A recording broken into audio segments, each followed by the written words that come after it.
اعوذ باللہ من الشیطان الرجیم بسم اللہ الرحمن الرحیم۔ تمام تعریفیں اس بادشاہ ارض و سما کے لیے جس کی وحدانیت کا اقرار ہر عام و خاص کی زباں پر ہے، بنا کسی شک کے وہ کل کائنات کا وارث حقیقی ہے۔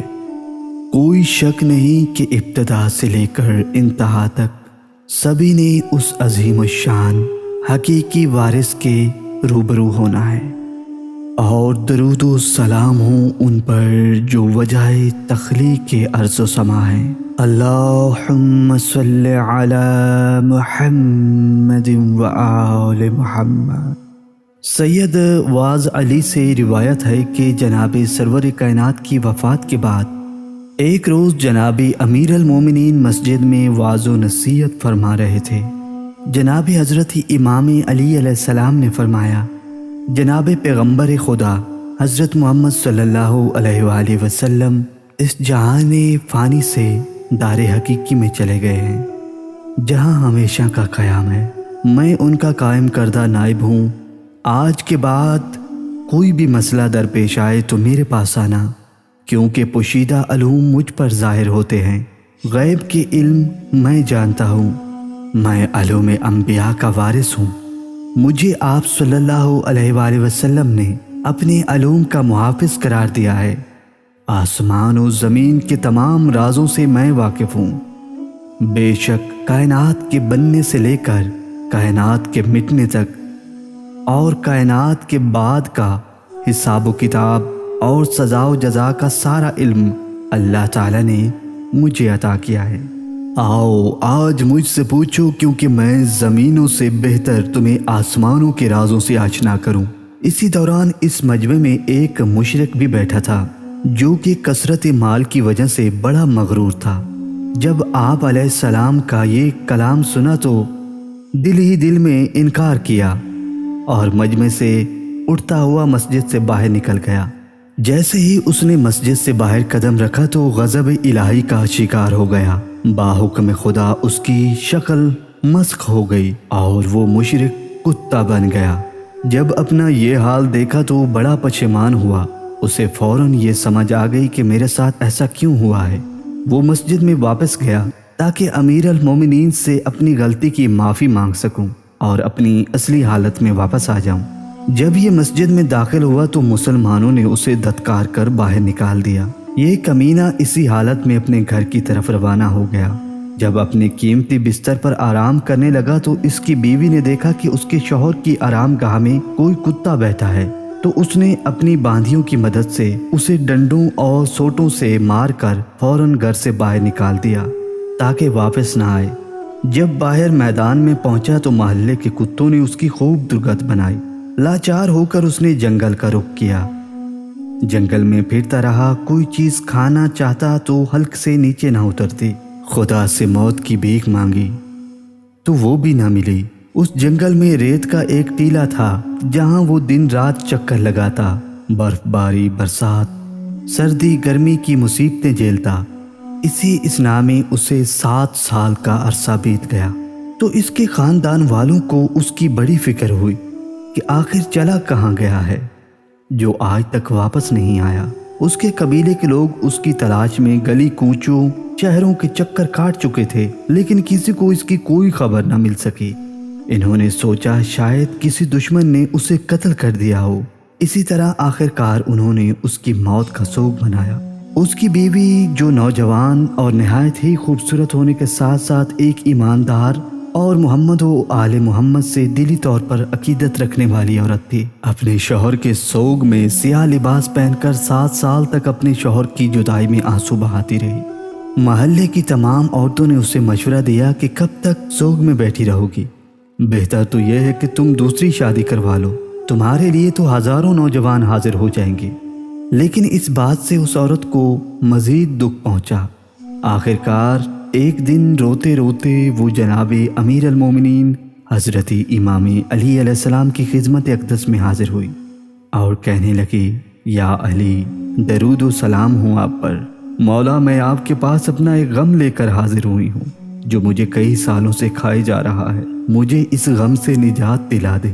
جناب امام علی علیہ السلام نے فرمایا، اے خاتون، بتاؤ کیا غم ہے تاکہ میں تجھے اس غم سے نجات دلا سکوں۔ اس عورت نے اپنے شوہر کی گمشدگی کا سارا احوال ایک ہی سانس میں امیر کائنات کے سامنے بیان کر دیا۔ شیر خدا نے اس عورت کی بات سننے کے بعد فرمایا، اے خاتون، تیرا شوہر زندہ ہے لیکن نہایت بدحال ہے اور پریشان ہے۔ تو ابھی جا کھانا تیار کر اور اپنے کچھ عزیز و اقارب کو ہمراہ لے، اور فلاں جنگل میں ایک مقام پر ریت کا ایک ٹیلہ نظر آئے گا، اسی جگہ پر تجھے تیرا شوہر مل جائے گا۔ جب عورت نے اپنے شوہر کے زندہ ہونے کی خبر سنی تو وہ بے حد خوش ہوئی اور آپ علیہ السلام کو دعائیں دیتی ہوئی فوراً اپنے گھر پہنچی۔ جلدی سے کھانا تیار کیا، اپنے کچھ رشتہ داروں اور ملازموں کو ساتھ لیا اور اسی مقام پر پہنچ گئی۔ جب چاروں طرف نظر دوڑائی تو اسے کچھ دکھائی نہ دیا، صرف ویرانہ اور جنگل ہی نظر آیا۔ اچانک اس نے دیکھا کہ ایک بدحال کمزور ترین ایک کتا اس کی طرف آتا ہوا نظر آیا، جو بڑی مشکل سے اس ٹیلے پر چڑھا اور اس عورت کے قدموں کو چاٹنے لگا۔ اس عورت نے کتے کی یہ حالت دیکھ کر اپنے ملازموں کو کہا کہ اسے کچھ کھانے کے لیے دو، لگتا ہے بیچارہ کئی دنوں سے کچھ نہیں کھایا پیا۔ جب انہوں نے کتے کو کھانا دیا تو وہ کھانا نہ کھا سکا۔ عورت نے ایک پیالے میں اسے پانی دیا تو وہ بھی نہ پی سکا اور وہیں بے ہوش ہو گیا۔ کتے کی آنکھوں میں آنسو امڑ رہے تھے۔ عورت نے جب اس کی آنکھوں میں اتنے آنسو دیکھے تو وہ مزید حیرت و پریشانی میں مبتلا ہو گئی اور کہنے لگی، اے خالق ارض و سما، میں نہیں جانتی کہ کیا راز ہے، مجھے تو یہاں امیر کائنات علی ابن ابی طالب نے بھیجا ہے کہ تیرا شوہر تجھے وہاں ملے گا، لیکن یہاں اس بیمار بدحال کتے کے سوا کچھ موجود نہیں، اور مجھے یقین ہے کہ میرے پاک امام کا کوئی بھی قول جھوٹا نہیں ہوتا۔ آخر کار وہ عورت جناب امیر المومنین کی خدمت میں حاضر ہوئی اور عرض کرنے لگی، یا مولائے کائنات، درود ہوں، سلام ہوں آپ پر اور آپ کی اولاد پر۔ جیسا کہ آپ نے حکم دیا تھا اس کی تعمیل کے عین مطابق میں وہاں گئی ہوں، لیکن مجھے وہاں ایک کتے کے سوا کچھ نظر نہیں آیا۔ تب جناب مشکل کشا شیر خدا نے فرمایا، اے خاتون، وہی کتا ہی تو تیرا شوہر تھا۔ عورت نے جب یہ بات سنی تو حیرت و پریشانی میں مبتلا ہو گئی اور جناب امیر المومنین کے پاؤں پر گر پڑی، عرض کرنے لگی، میری اولاد، مال، جان قربان ہوں آپ پر، ضرور میرے شوہر نے آپ کی شان اقدس میں کوئی گستاخی کی ہوگی۔ خدارا، جس کی وجہ سے وہ اس حالات میں پہنچا، اس کی طرف سے میں معافی مانگتی ہوں، اس کی یہ خطا معاف فرما دے اور اسے اس کی اصلی حالت میں لوٹا دے۔ جناب امام علی علیہ السلام نے فرمایا، اے خاتون، خدا گواہ ہے کہ میں نے اسے کوئی بد دعا نہیں دی۔ اس نے میری ولایت میں شک کیا تو اللہ تعالیٰ نے اس کی شکل مسخ کر دی۔ تم ایسا کرو کہ اس کے گلے میں رسی ڈال کر میرے پاس لے آؤ، میں خدا کے حضور اس کے لیے دعا کروں گا۔ وہ عورت بہت خوش ہوئی، اس نے فوراً ملازموں کی مدد سے کتا وہاں پر بلوا لیا اور جناب امام علی علیہ السلام کی خدمت میں حاضر کیا گیا۔ خجالت اور شرمندگی کی وجہ سے اس کتے کی آنکھوں میں آنسو تھے۔ جناب حیدر قرار نے دونوں ہاتھ بلند کیے اور کچھ خاص اسم اعظم پڑھ کر دعا فرمائی تو وہ شخص فوراً ہی اپنی اصلی حالت میں آ گیا۔